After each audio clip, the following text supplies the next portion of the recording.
அஜித் படத்துக்கு போட்டியா வரும் வாரம் தமிழ்ல எந்த ஒரு படமும் வெளியாகாத நிலையில குட் பேட் அக்லி படத்துக்கு போட்டியா தனுஷோட இட்லி கடை படத்தை இயக்கியிருக்காரு. இன்னைக்கு வெளியான அறிவிப்புலையும் ரிலீஸ் தேதியை கொட்டை எழுத்துல போட்டு ஏப்ரல் 10ஆம் தேதி கிளாஸ் உறுதின்னு கன்ஃபார்ம் பண்ணிருக்காங்க. நடிகர் அருண் விஜய் தொடர்ந்து நல்ல கதைகளை தேர்வு செஞ்சு நடிச்சு வந்துட்டு இருக்காரு. ஆனாலும் அவருக்குன்னு சோலோ வெற்றி பெரிதா கிடைக்கிறது இல்ல. இந்த நிலையில தனுஷ் இயக்கத்துல உருவாகி வரும் இட்லி கடை படத்துல முக்கிய கதாபாத்திரத்துல அவர் இணைஞ்சிருக்கிறதா அறிவிப்பை சற்று முன் தனுஷ் தன்னோட ட்விட்டர் பக்கத்துல வெளியிட்டிருக்காரு. தனுஷ், நித்யா மேனன், அருண் விஜய், ராஜ்கிரன் காம்பினேஷனே அல்லதுன்னு சொல்றாங்க. இட்லி கடைன்ற டைட்டில பார்த்ததுமே ரசிகர்களுக்கு ராயன் படத்துல வராத மாதிரி ஃப்ரைட் ரைஸ் கடை நடத்திட்டு இருக்க தாதா மாதிரி இந்த படத்துலயும் இட்லி கடை நடத்திக்கிட்டே தனுஷ் சம்பவக்காரரா இருப்பாருன்னு எதிர்பார்க்கப்படுது. இந்த நிலையில அருண் விஜய் பாக்ஸிங் கிளவுஸோட ரிங்கில் இருக்கிறத பார்த்து அவருக்கு உதவியாக தனுஷ் இருப்பதையும் பார்த்த ரசிகர்கள் இட்லி கடை படம் பாக்ஸிங் கதையான கேள்வியும் எழுப்பியிருக்காங்க.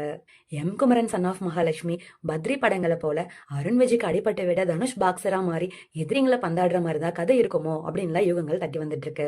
தனுஷ் இயக்கத்துல வெளியான ராயன் படத்துக்கே கடுமையான விமர்சனங்கள் குவிஞ்சு வந்த நிலையில இட்லி கடை படம் எப்படி இருக்குன்னு தெரிஞ்சுக்க ரசிகர்கள் ஏப்ரல் 10ஆம் தேதி வரை காத்திருந்துதான் ஆகணும்.